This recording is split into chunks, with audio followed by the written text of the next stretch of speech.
चारि जण लोक ट्रेन रे यात्रा करुଥିଲେ ଏବଂ ट्रेन सुंदर बगीचा और पर्वत दे जाउतला।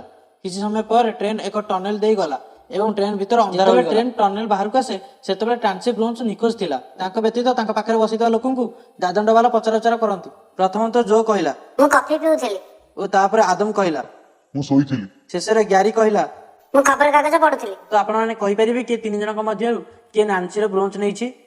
ऑप्शन जो आदम ग्यारी। तो सांग मैंने आपण मैंने जदि जानते तीन जनक मध्यरु किए नांसी रो ब्रोंच नैछि तो हमको कमेंट बॉक्स रे कमेंट करंतु। एवं आपण मानकु जदि वीडियोटी भल होछि तो वीडियोटी को लाइक शेयर और चैनल को सब्सक्राइब करे जमार भूलंतु नहीं। तो सांग मैंने चलन देखिबा तीन जनक मध्यरु किए नांसी रो ब्रोंच नैछि।